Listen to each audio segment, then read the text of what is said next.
Training का आखिरी दिन खिली धूप के साथ आया। सान्या अपने नोट्स इकट्ठा कर रही थी और उसके पेट में उदासी का एक गांठ बंध रही थी। उसे स्टिम्युलेटिंग डिस्कशंस, साथ में लंच और सबसे बढ़कर अर्जुन की याद आएगी। अर्जुन अपनी प्यारी सी मुस्कान और तेज दिमाग के साथ पिछले कुछ हफ्तों में उसकी जिंदगी का एक अहम हिस्सा बन गया था। कॉफी ब्रेक्स के दौरान उनकी अच्छी बॉन्डिंग हो गई थी। मार्केटिंग स्ट्रैटेजीज पर बहस करना और भविष्य के सपने शेयर करना। तो बस इतना ही था, है ना? अर्जुन की आवाज ने उसके ख्यालों को तोड़ दिया। वह दीवार पर टिका हुआ था, उसकी आंखों में उदासी झलक रही थी। हाँ, अब वापस असली दुनिया में। सान्या मुंबई के शोरगुल में अपनी दिनचर्या में लग गई। शहर की ऊर्जा ट्रेनिंग सेंटर की शांति से बिल्कुल अलग थी। काम ने उसे व्यस्त रखा, लेकिन अर्जुन और उनकी दोस्ताना बातचीत के ख्याल अक्सर आते रहते थे, जिससे उसके चेहरे पर एक प्यारी सी मुस्कान आ जाती थी। उन्होंने एक दूसरे के नंबर एक्सचेंज किए थे, संपर्क में रहने का वादा किया था। अपने वादे के मुताबिक उनके फोन मैसेजेस से बजते रहते थे। हर पिंग उनके कनेक्शन की याद दिलाता था। देर रात वीडियो कॉल्स करना एक रस्म बन गई थी। वे अपने दिन, अपनी परेशानियों, अपने सपनों के बारे में बातें करते थे। दूरी कम होती लग रही थी। उनकी हंसी उनके अपार्टमेंट्स की खामोशी में गूंज रही थी। ऐसा लगता है जैसे तुम यहीं हो। सान्या का दिल एक ऐसी चाहत से व्याकुल हो गया जिसे वह समझा नहीं पा रही थी। लगभग। दूरी को मिटाने के लिए उन्हें नए नए तरीके सूझते थे। वर्चुअल मूवी नाइट्स, जहां वे एक ही फिल्म देखते थे, उनके कमेंट्स एक साथ हंसी और सरप्राइज के साथ मिल जाते थे। ऑनलाइन गेम्स, उनके बीच प्रतिस्पर्धा होती थी। मजाक मस्ती से भरी बातें होती थीं। वीकेंड्स अपने अपने शहरों को एक्सप्लोर करने के लिए समर्पित थे। पिक्चर्स और स्टोरीज शेयर करते थे। सान्या अर्जुन को मुंबई के बस्लिंग मार्केट्स और कॉलोनियल आर्किटेक्चर का वर्चुअल टूर कराती थी। बदले में अर्जुन ने उसे हिमालय की मनोरम सुंदरता दिखाई। उसके होम टाउन की मजेस्टिक पीक्स दूर से दिखाई दे रही थी। एक दिन तुम्हें यह खुद देखना होगा। एक दिन। जैसे जैसे हफ्ते महीनों में बदलते गए, एक नई सच्चाई सामने आई। उनके वर्चुअल डेट्स का शुरुआती एक्साइटमेंट कम होने लगा। काम का प्रेशर बढ़ गया, जिससे वे दोनों थके हुए रहते थे और उनके पास समय कम होता था। बातचीत छोटी होने लगी, लंबी खामोशी छाने लगी। समय के अंतर ने मुश्किलें और बढ़ा दी। उनके कॉल्स अक्सर देर रात या सुबह जल्दी में खत्म होने लगे। सान्या को बेचैनी होने लगी।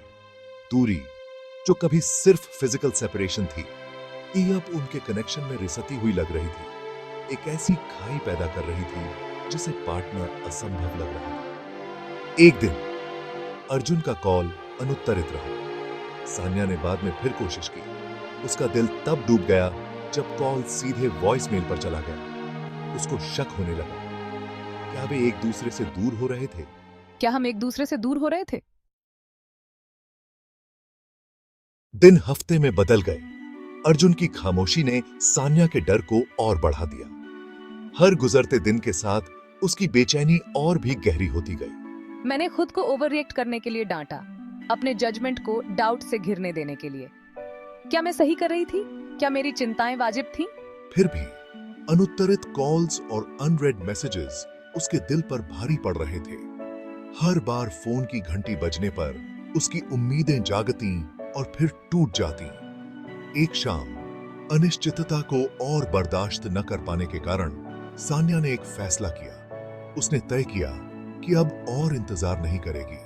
मैंने देहरादून, अर्जुन के होम टाउन के लिए फ्लाइट बुक की। यह निर्णय आसान नहीं था, लेकिन मुझे लगा कि यह करना जरूरी था। यह विश्वास की छलांग थी, एक ऐसे कनेक्शन को बचाने की एक हताश कोशिश जो कीमती लग रहा था, फिर भी बहुत ही नाजुक था। सान्या जानती थी कि यह उसका आखिरी मौका हो सकता है। जैसे ही प्लेन उतरा, उसके ऊपर घबराहट की लहर दौड़ गई। क्या वह सही कर रही थी? क्या यह यात्रा उसके सवालों का जवाब देगी? क्या होगा अगर अर्जुन मुझे देखकर खुश नहीं हुआ? क्या होगा अगर उसने मुझे रिजेक्ट कर दिया? क्या होगा अगर हमारा कनेक्शन खत्म हो गया था? बस अजीब सी खामोशी और अनकहे अफसोस रह गए थे। ये सोचकर मेरा दिल बैठ जाता था। अपने मन में उठ रही डाउट की आवाज को नजरअंदाज करते हुए सान्या ने एक टैक्सी ली। उसका दिल घबराहट और उम्मीद की एक चमक के मिश्रण से तेज धड़क रहा था। यह यात्रा उसके लिए एक नई शुरुआत हो सकती थी या फिर एक अंत। ट्रेनिंग सेंटर डूबते सूरज की सुनहरी रोशनी में नहाया हुआ बिल्कुल वैसा ही दिख रहा था। साथ बिताए हुए समय की यादें वापस आ गईं। एक साथ हंसी, गर्मा गर्म बहस, चोरी छोरी देखना जो बहुत कुछ बयान करती थी। सान्या परिचित दरवाजों से गुजरी। उसका दिल तेजी से धड़क रहा था। जैसे ही वह मुख्य हॉल में दाखिल हुई, उसकी नजर खिड़की के पास खड़े एक परिचित चेहरे पर पड़ी। अर्जुन! उसने ऊपर देखा। उसके चेहरे पर आश्चर्य झलक रहा था।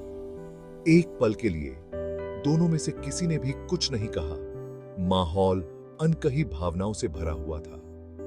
फिर अर्जुन के चेहरे पर एक धीमी मुस्कान फैल गई, जो उसकी आंखों तक पहुंच गई और उन पर छाए हुए वरी को मिटा दिया। सान्या, तुम यहां क्या कर रही हो? सान्या की घबराहट दूर हो गई। उसकी जगह राहत की एक लहर दौड़ गई, जो इतनी गहरी थी कि उसकी आंखों में आंसू आ गए। मुझे तुमसे मिलना था। जैसे ही वे वहां खड़े थे, इंचों की दूरी पर माहौल में अनकही तनाव की फुहार थी। उनके बीच की खामोशी में एक गहरी बेचैनी थी, जैसे कोई बड़ा तूफान आने वाला हो। अर्जुन ने हाथ बढ़ाया। उसकी उंगलियां उसके गाल को छू गईं, जिससे उसकी रीढ़ की हड्डी में कंपी दौड़ गई। उस एक स्पर्श में उन्होंने अपने दिल की सारी बातें कह दी। मुझे कॉल करना चाहिए था, काम बहुत ज्यादा था और मैं फंस गया था, लेकिन यह कोई बहाना नहीं है। सान्या ने उसके होठों पर अपने हाथ का एक कोमल स्पर्श रखकर उसे चुप करा दिया। उसकी आंखों में एक गहरी समझ और माफी थी। कोई बात नहीं। क्या मायने रखता है कि हम यहाँ हैं? अभी हम एक दूसरे के साथ हैं और यही सबसे महत्वपूर्ण है। उन्होंने शाम को बातें करने में बिताई, उस दूरी को कम करते हुए जो उनके बीच आ गई थी। हर शब्द, हर हंसी ने उन्हें और करीब ला दिया। अर्जुन ने उन प्रेशर्स के बारे में बताया जिनका वह सामना कर रहा था। अपनी बातचीत को कम होने देने के लिए उसे जो गिल्ट महसूस हो रहा था, उसने अपने दिल का बोझ हल्का किया। सान्या ने अपने डर, अपनी शंकाओं और उसे देखने की अत्यधिक आवश्यकता खुद को आश्वस्त करने के लिए कि उनका रिश्ता सच्चा था के बारे में बताया। उसने अपनी भावनाओं को खुलकर व्यक्त किया। मैं तुम्हें खोना नहीं चाहता सान्या। तुम्हारे बिना मेरी जिंदगी अधूरी है। चाहे दूरी कितनी भी हो, चाहे जिंदगी कुछ भी लेकर आए, मैं ज्यादा कोशिश करने का वादा करता हूं। मैं हमेशा तुम्हारे साथ रहूंगा। प्रेजेंट रहने के लिए, कम्युनिकेट करने के लिए, इस रिश्ते को कामयाब बनाने के लिए हम मिलकर हर मुश्किल का सामना करेंगे। मैं भी। हम इस रिश्ते को कामयाब बना सकते हैं। हम एक दूसरे के लिए हमेशा खड़े रहेंगे। बाद के दिन अपने कनेक्शन को फिर से खोजने का एक बवंडर थे। उन्होंने देहरादून के अनोखे कैफेज और बस्टलिंग मार्केट्स को एक्सप्लोर किया। उनकी हंसी पहाड़ की ताजी हवा में गूंज रही थी। उन्होंने सीनिक व्यू पॉइंट्स तक हाइक की। ब्रेथ टेकिंग विस्टास उनके आगे आने वाली असीम संभावनाओं के प्रतीक थे। जैसे जैसे सान्या के जाने का समय निकट आ रहा था, उनके ऊपर एक मिश्रित सी अनुभूति छा गई। उनके पुनर्मिलन की खुशी इस बात को जानकर कम हो गई थी कि वे एक बार फिर दूरी से अलग हो जाएंगे। यह अलविदा नहीं है सान्या, यह जल्द ही मिलने का वादा है। सान्या उससे लिपट गई। उसका दिल उदासी और उम्मीद के मिश्रण से भरा हुआ था। जल्द ही मिलते हैं। मुंबई की जानी पहचानी अराजकता में वापस, जहां हर कोने पर एक कहानी है, सान्या को एक नए पर्पस का एहसास हुआ। एक ऐसा उद्देश्य जो उसे आगे बढ़ने की प्रेरणा दे रहा था। उनके बीच की दूरी बनी रही, लेकिन यह दूरी अब एक चुनौती से अधिक एक अवसर बन गई थी। उन चुनौतियों की एक ठोस याद दिलाती है जिनका उन्होंने सामना किया था। हर मुश्किल ने उन्हें और मजबूत बनाया। फिर भी कुछ बदल गया था। एक नई उम्मीद और आत्मविश्वास ने जन्म लिया था। उनका रिश्ता समय और दूरी से परखा हुआ अब और भी गहरा और मजबूत हो गया था, और मजबूत होकर उभरा था, जैसे एक चट्टान जो हर तूफान का सामना कर सकती है, जो एक साझा प्रतिबद्धता और एक ऐसे प्यार से बंधा था जिसने इनकार करने से इनकार कर दिया था। खान, प्यार अब उनकी ताकत बन चुका था। अब वे हर दिन बात करते थे और हर बातचीत में एक नई ऊर्जा और उत्साह होता था। उनकी बातचीत एक नई गहराई और समझ से भरी होती थी। उन्होंने एक दूसरे से मिलने, जब भी संभव हो, दूरी को कम करने की योजना बनाई। भविष्य अनिश्चित रहा, लेकिन उनके इरादे स्पष्ट थे। एक ऐसा कैनवास जो उनकी प्रेम कहानी के जीवंत रंगों से रंगने की प्रतीक्षा कर रहा था। हर रंग एक नई याद को दर्शाता था। जैसे ही उसने अपने फोन की स्क्रीन पर अर्जुन के मुस्कुराते हुए चेहरे को देखा, सान्या को एक बात पक्के तौर पर पता थी।